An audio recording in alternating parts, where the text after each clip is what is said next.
different. Everyone had to change their ways and start to allocate their money. In times of depression, it challenges you to think outside the box. It forces you to strategize what you can do with your life. In times like this, you reevaluate what's going on with your situation and find a better solution to life's problem. Some resort to peaceful protest, and some may resort to rioting. I know the Baltimore problem now stems from a greater picture of what is going on in America. In times of unrest, there is stress all around the country. It is a great time to make some changes. This is where great innovations happen. It challenges you to make plans to reinvest. This can be through going to college and re-educating yourself.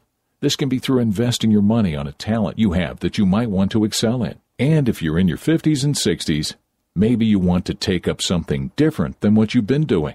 Maybe it's something you've always wanted to do, but never got the chance to do. Also, with allocation, you can decide how to put aside your money. There is the 401k, and there are IRAs, insurance, bonds, and other investments you can make too. But I will focus on the 401k, the IRAs, insurance, and bonds. In the next chapter, I will discuss the previous history of Social Security, pensions, and the pros and cons of the 401k and 403b.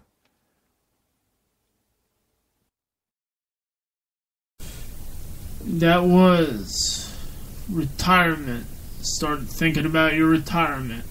Written by Joseph Evaldi, narrated by Ken Aiken. And that is available on Audible, Amazon, and iTunes. Also available in paperback and on the Amazon Kindle. Back to the program. Alright, I'm back. And I'm going to just give a summary of everything that I have discussed. From going over what you have done, going over it again. And I'm going to briefly summarize it with a few words.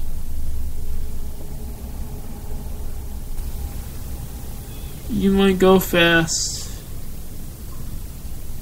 You might accumulate all those goods, all those items. Could be ideas. It could be books. It could be electronics. Everything can fill your mind.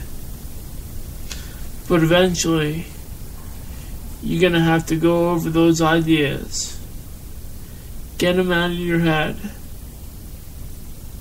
Let go of it. And move on from it. Fact is, that was you before. It doesn't represent you now, as was said in The Secret. And it's the residual effect, is what they said. And I'm going to say this. What was you is not you anymore. What is you is now you. Which I think was said in the Highlander. But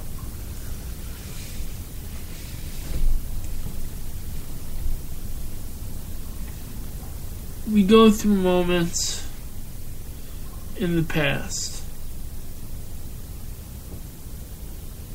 And we just move on.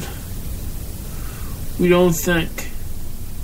We just move forward, but eventually there's going to be a time in our life where we are going to have to look back. Look back at the moments that have passed us by. Look back and remember the good times. Look back, get rid of those times that you were wondering why you were holding on to it. Go back and let go. And you have to let go in order to move on. And in letting go, you keep that serves you. And let go of that doesn't. You don't need to hold on to ideas. Something that you thought you were, or you were going to become. You need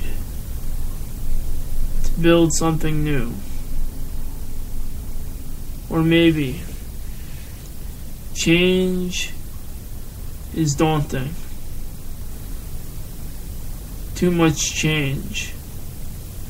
It'll shape your life. Too much change, and you might revert back.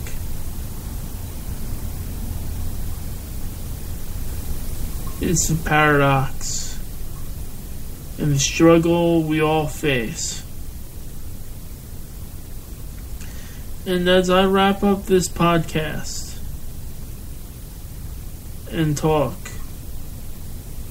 more about reviewing what was before in the turning back the clock episode, I will say this.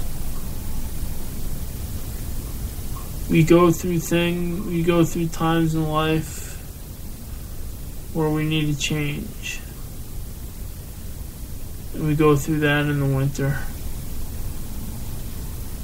And we try to get rid of, let go of, move on from, etc. And then we go to the spring. We haven't reached our spring yet, but when we will,